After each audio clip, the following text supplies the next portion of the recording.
It looks like Satou Sabally has officially declined the option to head to Chicago. Yep, you heard that right. This story just keeps getting crazier. Yesterday, the big news broke that Satou Sabally let the world know she wasn't staying with the Dallas Wings. After 5 seasons with the team, she made it clear that it was time to move on. Now, let's be real, her time in Dallas wasn't perfect, but it wasn't all bad either. She's had some highs and lows, especially dealing with injuries that have impacted her performance on the court. But here's where things really heated up. Satou dropped a bombshell, announcing she wanted out of Dallas. The internet went into a frenzy. Fans and analysts alike started speculating about her potential landing spots. Some thought Chicago was a solid option, while others had wild theories about where she could go next. The latest reports prove I was onto something. News out of Chicago confirms that Satou Sabally is not heading there. So, what's next for her? We're piecing together the timeline, and trust me, it's getting interesting. Now, before we dive into the Chicago situation, let's rewind to her interview from yesterday.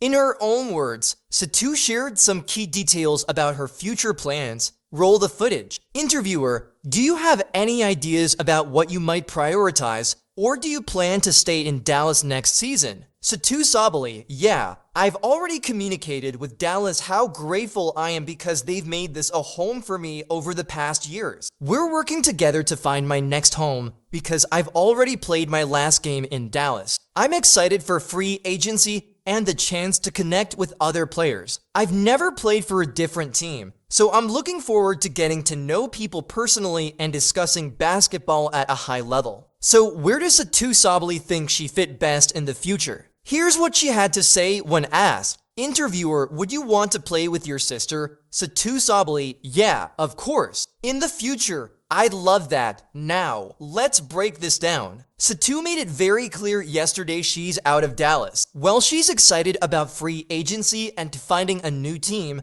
playing with her sister is something she looks forward to. But not right now. She emphasized the future which means not in the present. And that tells me one thing: New York is off the table too. Let's connect the dots. If New York isn't an option, there's really one place left for her to go. And that's playing alongside the GOAT. You already know who I'm talking about, Caitlin. It's no secret that Satou wants to team up with Caitlin Clark, and she wants it bad. I'd even bet on it. Y'all need to trust your boy John Liquidator on this one. I've been consistent and accurate since day one of covering the W. Check my track record. You don't believe me. Now, here's where things get even spicier. Annie, one of the most reliable insiders, just dropped a major bombshell on Twitter about an hour ago, and the internet is in shock. Why? Because everyone thought Satou was heading to Chicago, and why is that? Well, people keep listening to too many different sources, not knowing who to trust. According to Annie, Chicago is no longer in the running to land Satou in a sign-and-trade deal. Multiple sources confirmed this and hinted at even more surprises in the top 10 free agency list. Now, Annie's tweets are usually behind a paywall, but let me tell you, this one's worth every penny. I had to check out the comment section, and it was buzzing. One comment stood out: after watching Quitter Love Sports on YouTube,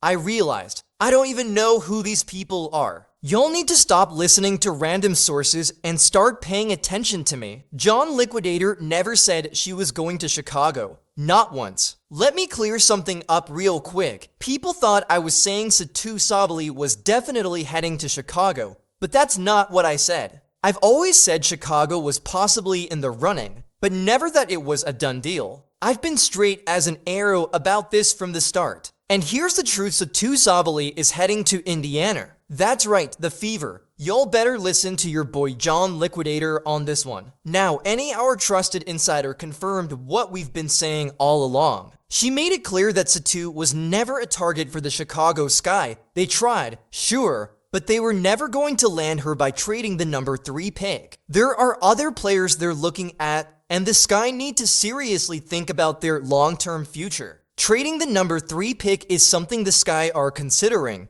and they have to weigh it carefully. Annie pointed out that while the Sky could draft a young talent at number 3, that player isn't going to make an immediate impact in the 2025 season. They need players who can help them win now and not just in the future. Every team is looking to put themselves in a winning position, and the Sky are no different. But here's where things get interesting. The Sky aren't like other teams. They can't afford to just sit back and make safe moves. They need to pull off blockbuster trades, especially with 2026 free agency on the horizon. The Fever are in the same boat. They need to make moves to avoid having a bad reputation across the league. Annie made an excellent point. When Candace Parker signed with Chicago in 2021, it wasn't just because she was from there. Sure, that helped, but she didn't sign because the franchise was winning in 2023 when she left. She came because she knew the team was built to win. That's what the Sky need to focus on, building a team that's ready to compete for championships now, not just in a few years. Annie is making it clear. Chicago needs to adopt a winning mentality, and it's about time. But as I've been saying, Satou Sabally is not headed to Chicago. It just doesn't add up.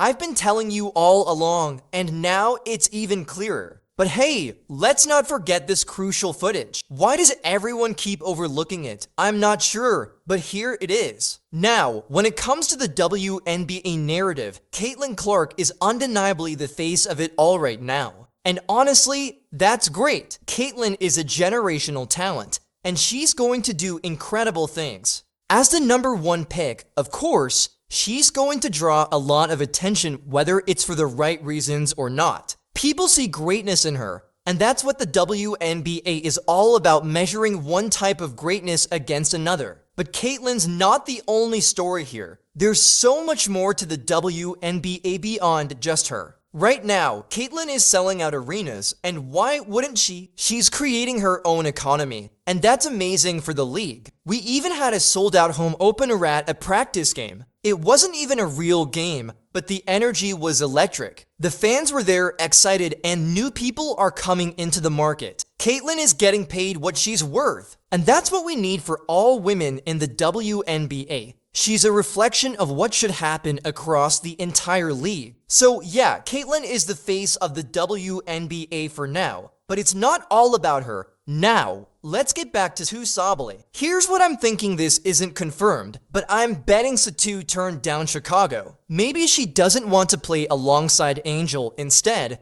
I think she wants to team up with Caitlin, the GOAT. What do you think? Let me know in the comments. And make sure you keep those bells on, because you know I'm bringing you the latest news.